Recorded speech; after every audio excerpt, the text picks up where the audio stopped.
జై భీమ్ అంబేద్కర్ ఆశయ సాధన సమితి స్వాగతం సుస్వాగతం. డాక్టర్ అంబేద్కర్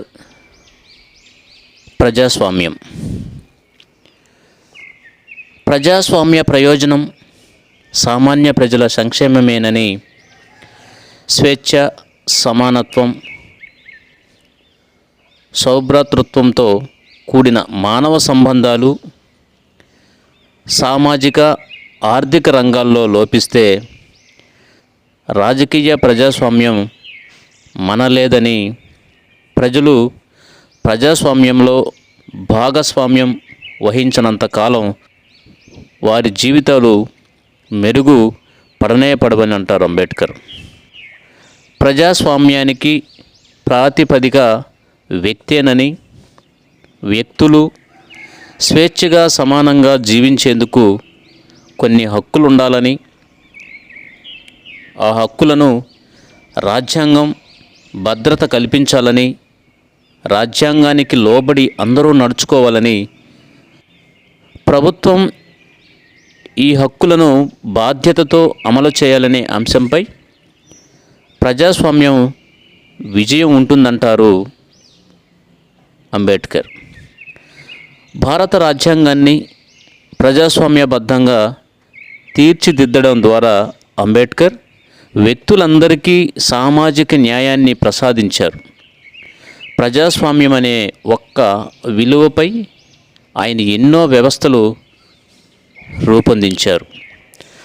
భారత రాజ్యాంగం ద్వారా ప్రజాస్వామ్యానికి భారతదేశంలో పునాది వేసిన ఏకైక వ్యక్తి అంబేద్కర్. వ్యక్తి పూజ ప్రజాస్వామ్యానికి చేటు తెస్తుందని, బలమైన ప్రతిపక్షం, వివక్షత లేకుండా చట్టాన్ని ఖచ్చితంగా అమలు చేసే అధికారులు, రాజ్యాంగ నియమాలు, ప్రజా చైతన్యం ప్రజాస్వామ్యానికి ఉండాల్సిన ముఖ్యమైన లక్షణాలని చెప్పారు. ప్రజాస్వామ్య ప్రభుత్వాలు నిరంకుశంగా వ్యవహరించకుండా, మారకుండా ఉండేందుకు ప్రజలు, పార్టీలు నిరంతరం అప్రమత్తంగా ఉండాలంటారు. బ్రిటిష్ కాలం నుంచి గాంధీ, నెహ్రూ వంటి నాయకుల కంటే ముందే అంబేద్కర్ రాజ్యాంగబద్ధ ప్రజాస్వామ్య పాలన కావాలని, మనుషులందరినీ సమానంగా గుర్తించి వారికి ప్రాథమిక హక్కులు కల్పించాలని ఎన్నోసార్లు ఆనాటి బ్రిటిష్ ప్రభుత్వంతో చర్చలు జరిపి మెమరాండములు ఇచ్చాడు. తన నిరంతర ప్రతిపాదనల ద్వారా బ్రిటిష్ వారి కఠినమైన మనసును చట్టబద్ధమైన ప్రజాస్వామ్య పాలన వైపు మళ్లించిన ఘనుడు అంబేద్కర్. వ్యక్తి స్వేచ్ఛకు ఎక్కడా గౌరవం ఉంటుందో అక్కడ ప్రజాస్వామ్యం 10 కాలాల పాటు వర్ధిల్లుతుంది. నిజమైన ప్రజాస్వామ్యంలో వర్గ, కుల ఆధిపత్యం ఉండకూడదు. న్యాయం, పరిపాలన సమానంగా అందాలి, జరగాలి. రాజ్యాంగపర నీతి అమలవ్వాలి. అధిక వర్గ పాలన, నియంతృత్వం ఉండకూడదు. బలమైన ప్రతిపక్షం ఉండాలి. పరిపాలన ప్రజల భాగస్వామ్యంగా ఉండాలి అని అంబేద్కర్ అంటారు. పార్లమెంటరీ ప్రజాస్వామ్యం విజయవంతం కావాలంటే సామాజిక అసమానతలు, మెజారిటీ వర్గ నియంతృత్వం ఉండకూడదని, ఒక వర్గానికి ప్రత్యేక సదుపాయాలు కల్పించకూడదని, బలమైన ప్రతిపక్షం, రాజ్యాంగపర నైతిక నియమాలు, ప్రజా చైతన్యం ఉండాలంటారు. ప్రజాస్వామ్యం ఒక సమిష్టి జీవన విధానం. అది ప్రజల సామాజిక సంబంధాలను సమాన అవకాశాలతో ఉంచుతుంది. పేదరికం, నిరక్షరాస్యత, కుల వివక్షత ప్రజాస్వామ్యానికి మరణ శాసనాలని అన్నారు ఆయన. అంబేద్కర్ భారతదేశంలోని కులాల రూపంలో విడిపోయిన మనుషులకు రాజ్యాంగం ద్వారా సమానత్వాన్ని ప్రసాదించి భారతదేశాన్ని ప్రజాస్వామీకరించాడు. కుల సమస్యను ఆయన ప్రజాస్వామ్యానికి చేటుగా చూశారు. రాజకీయ పాలనా వ్యవస్థలను ప్రజాస్వామీకరించడం ద్వారా సామాజిక ఆర్థిక వ్యవస్థలను కూడా ప్రజాస్వామీకరించాడు. ప్రజాస్వామ్యం అనేది ఒక పరిపాలనా విధానం కాదని, అది ఒక సామాజిక వ్యవస్థ అని అంటారు. ప్రజల మధ్య సమానత్వం ద్వారానే ప్రజాస్వామ్యం సాధించబడుతుంది. ప్రజలు మనస్సాక్షితో చైతన్యవంతంగా ఉంటూ ప్రజాస్వామ్యం గాడి తప్పినప్పుడు నిలబడి ప్రశ్నించకపోతే ప్రజాస్వామ్యం పతనమవుతుందని, తప్పును నిర్భయంగా ప్రశ్నించే తత్వం, మనస్సాక్షి ఈ రెండు ప్రజాస్వామ్యాన్ని నిలబెడతాయని తన జీవితాంతం రాజ్యాంగబద్ధ ప్రజాస్వామ్యం కోసం విపరీతంగా తపించాడు. పాలనలో అందరికీ సమాన ప్రాతినిధ్యం ఉండడమే ప్రజాస్వామ్యం అన్నాడు డాక్టర్ అంబేద్కర్. అంబేద్కర్ జీవితానికి ఆచరణకు తేడా లేకుండా జీవించాడు.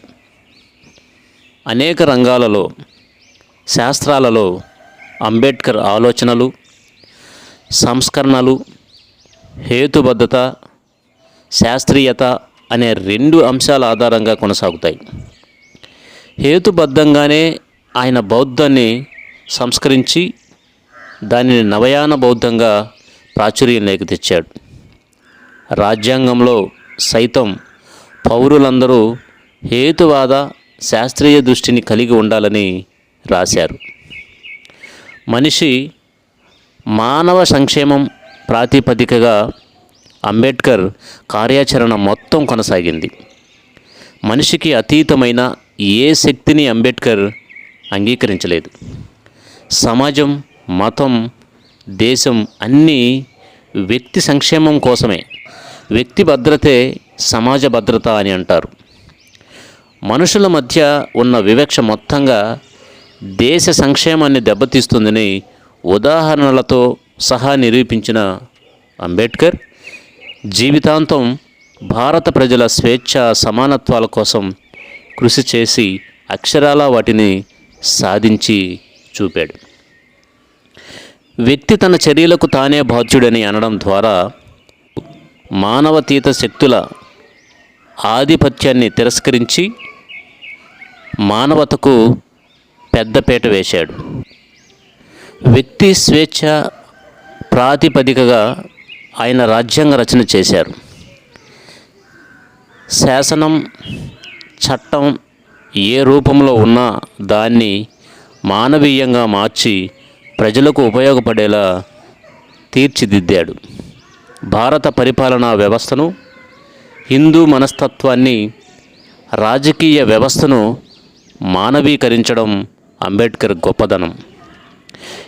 హేతుబద్ధత, శాస్త్రీయత ప్రాణాలుగా ఆయన ప్రజాస్వామ్యాన్ని రాజ్యాంగంలో పొందుపరిచారు.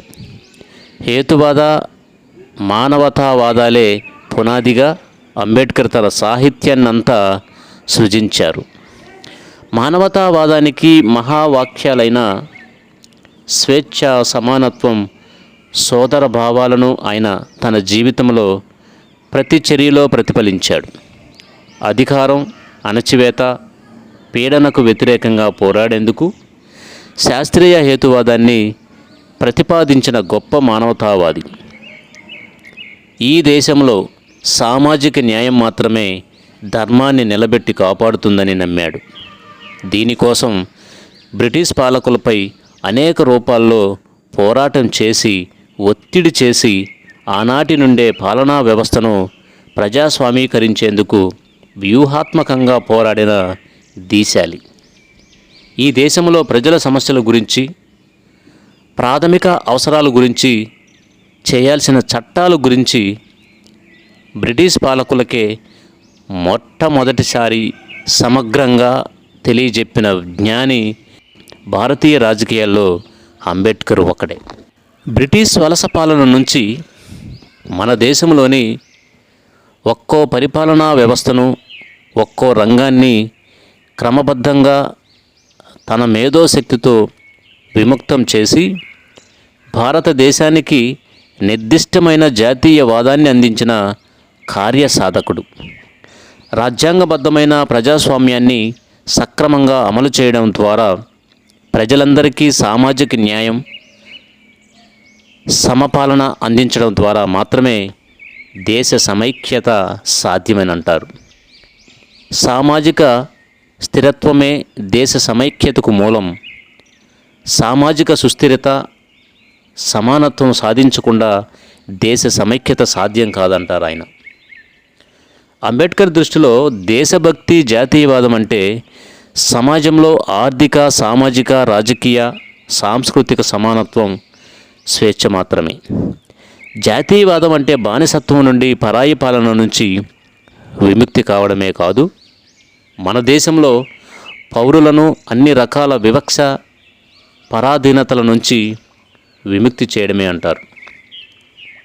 అంబేద్కర్ జాతీయవాదం పేద, నిమ్న వర్గాల సంక్షేమ సాధనలో ఒక భాగం. బ్రిటిష్ ప్రభుత్వం భారత ప్రజల సంక్షేమాన్ని విస్మరించిందని, భారత ప్రజల సంక్షేమం కేవలం భారత ప్రభుత్వం ద్వారా మాత్రమే, అది కూడా ప్రజల కొరకు, ప్రజల వలన, ప్రజల చేత ఎన్నుకోబడిన ప్రభుత్వం ద్వారా మాత్రమే సాధ్యమవుతుందంటారు. సమాజంలో వర్ణ, కుల, జాతి వివక్షకు స్థానం లేకుండా అందరిలో సోదరభావం పెరిగి జాతీయవాదం వర్ధిల్లుతుందని చెప్పిన అంబేద్కర్ రాజ్యాంగ రచన ద్వారా భారత జాతిని సమానత్వ విలువలతో ఏకం చేసి మనమంతా ఒకే జాతి అనే భావన మనకు అందించారు. కులం, మతం కంటే దేశం ముఖ్యం. మన చివరి రక్తపు బొట్టు వరకు మన స్వాతంత్ర్యాన్ని కాపాడుకునేందుకు వెచ్చించాలని పిలుపునిచ్చిన గొప్ప జాతీయవాది. మరాఠీ మాతృభాషగా గల బాబాసాహెబ్ జాతీయ భాషగా హిందీని ప్రతిపాదించడం ద్వారా దేశ సమైక్యతకు, జాతీయ భావానికి, దేశ సాంస్కృతిక సమైక్యతకు పునాది వేశాడు. అంతేకాదు, రాజ సంస్థానాల రద్దు విషయంలో భారత సార్వభౌమాధికారాన్ని ఏకగ్రీవంగా సమర్థించాడు. అలీన విధానం వల్ల భారతదేశం ఏకాకి అవుతుందని, అమెరికా తన ఆర్థిక బలంతో మన దేశాన్ని బానిసగా మారుస్తుందని ఆనాడే హెచ్చరించిన బుద్ధిశాలి అంబేద్కర్. ఒక దేశ స్వాతంత్ర్యం ఆ దేశ సైన్యంపై ఆధారపడి ఉంటుందని, రాజకీయాలకు అతీతంగా దేశ సైన్యాన్ని ఉంచాలని, రాజకీయంతో ముడిపడిన సైన్యం భారతదేశ స్వేచ్ఛకు ఏనాటికైనా అత్యంత ప్రమాదకరమని సూచించాడు. కుల నిర్మూలనతోనే జాతీయ సమైక్యత సాధ్యమని, జాతీయ సమైక్యతను సాధించేందుకు రాజ్యాంగంలో వ్యక్తులకు పౌరసత్వం కలిగించడం, ఆర్టికల్ 5 అంటరానితనాన్ని నిర్మూలించడం, ఆర్టికల్ 17 మైనారిటీల ప్రయోజనాల రక్షణ, ఆర్టికల్స్ 29, 36 వంటి చర్యలు చేపట్టి మనమంతా ఒకే జాతి అనే భావాన్ని ఏర్పరిచాడు. వ్యక్తి ఆత్మగౌరవంతో ఉండడం ద్వారానే దేశ ఆత్మగౌరవం, ఐక్యత సాధించబడతాయని, ప్రజలందరి మధ్య అన్ని రంగాల పాలనలో సమానత్వం చూపడం ద్వారా మాత్రమే ప్రభుత్వం జాతీయ సమైక్యతను సాధించగలదని, అలాగే రాష్ట్రాల మధ్య, ప్రాంతాల మధ్య సమానత్వం చూపడం ద్వారా జాతీయ సమైక్యత సాధ్యమంటాడు. అంతర్జాతీయ సంబంధాలు కూడా స్వేచ్ఛ, సమానత్వం, సోదరత్వం ప్రాతిపదికలుగా ఉండాలంటాడు. భారతదేశ అంతర్జాతీయ సంబంధాలపై ఎన్నో ముఖ్యమైన సూచనలు, సూత్రీకరణలు చేశారు అంబేద్కర్. ముఖ్యంగా పాకిస్తాన్తో భారత్ సంబంధాలు దెబ్బతినడంపై ఆయన తీవ్ర ఆవేదన వ్యక్తం చేశాడు. పాకిస్తాన్తో మన శత్రుత్వం మూలంగా మన దేశ రెవెన్యూ ఆదాయంలో సగభాగానికి పైగా మిలిటరీ రక్షణపై ఖర్చు చేయాల్సి వస్తుందని, ఫలితంగా దేశంలోని పేదల సంక్షేమానికి కావలసిన చర్యలు చేపట్టలేకపోతున్నారని అన్నారు.